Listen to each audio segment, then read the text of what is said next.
Percentage మారినప్పుడల్లా గవర్నమెంట్లు మారుతూ వస్తూ ఉన్నాయి. ముఖ్యంగా మహారాష్ట్రలో మీరు చూసారంటే ఈ ఎన్నికల్లో మనకు గత ఎన్నికల కంటే కానీ 4.61 ఓటింగ్ పెరిగింది. చరిత్రలో ఎక్కడ కూడా 2 కంటే ఎక్కువ పెరిగితే ఏ గవర్నమెంట్ కూడా నిలబలేదు, కూలిపోయింది. ఇది ఒక రికార్డ్ అనమాట సెఫాలజీలో.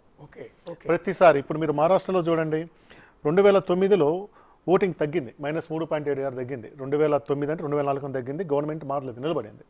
అట్లాగే 2014లో కూడా ఓటింగ్ 3.4 పెరిగింది, గవర్నమెంట్ మారింది. కాంగ్రెస్ బీజేపీ 122 సీట్లతో వచ్చేసింది, 3.4 పెరిగింది. తర్వాత 2019లో -1.64 అంటే ఓటింగ్ తగ్గింది, గవర్నమెంట్ నిలబడింది.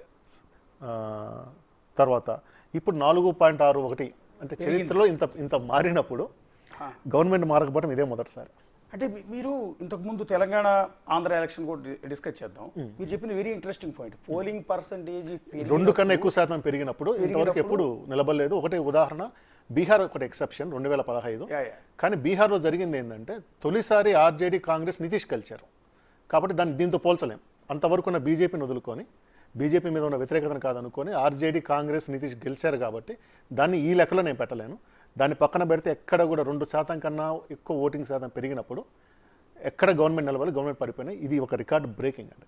దీనికి ఒకసారి డిస్కస్ చేద్దాం. ఊరికి మన దాన్ని కంపేర్ చేసుకుందాం. చెప్పండి. మన దగ్గర ఈ రెండు రాష్ట్రాల్లో వచ్చిన రిజల్ట్లో పోలింగ్ పర్సంటేజ్ పెరిగిందా? ఎందుకంటే 2 రాష్ట్రాల్లో గవర్నమెంట్లు మారాయి. ఇక్కడ 2000 తెలంగాణలో 2014 నుంచి 2018కి పోలింగ్ శాతం పెరిగింది. ఓకే. 2018 నుంచి 2023కి పోలింగ్ శాతం తగ్గింది, కానీ గవర్నమెంట్ మారింది. పోలింగ్ శాతము 2% కన్నా పెరిగినప్పుడు మాత్రమే గవర్నమెంట్ మారింది. ఓకే. తగ్గినప్పుడు గవర్నమెంట్లు ఎక్కువ మారల 12 సార్లు తగ్గితే, నేను తీసుకున్న ఒక 25 ఎన్నికల్లో 12 సార్లు తగ్గితే 8 సార్లు గవర్నమెంట్లు తగ్గినప్పుడు అండి. పోలింగ్ శాతం గత ఎన్నికల కన్నా తగ్గినప్పుడు మొత్తం నేను 12 ఎన్నికలు తీసుకుంటే గత 2004-05 నుంచి తీసుకుంటే 8 సార్లు గవర్నమెంట్లు మారలేదు, కేవలం 4 సార్లు మాత్రమే మారాయి. కాబట్టి ఒక యూనివర్సల్గా పెరిగితే పడిపోతుంది, తగ్గితే నిలబడుతుంది చెప్పడానికి లేదు, పర్సంటేజ్ చూడాలి. కానీ యూనివర్సల్గా చెప్పగలిగేది ఏంటంటే ఇప్పటి వరకు ఎక్సెప్ట్ ఈ మహారాష్ట్ర ఎన్నికల్లో తప్పితే ఎక్కడైనా 2% కన్నా ఎక్కువ ఓటింగ్ పెరిగిన ప్రతి చోట గవర్నమెంట్ పడిపోయింది. తగ్గినప్పుడు మెజారిటీ అంటే 70% సమయంలో గవర్నమెంట్ నిలబడింది. ఉదాహరణకు ఛత్తీస్గఢ్ 2 సార్లు కూడా తగ్గింది, 2 సార్లు గవర్నమెంట్ నిలబడింది.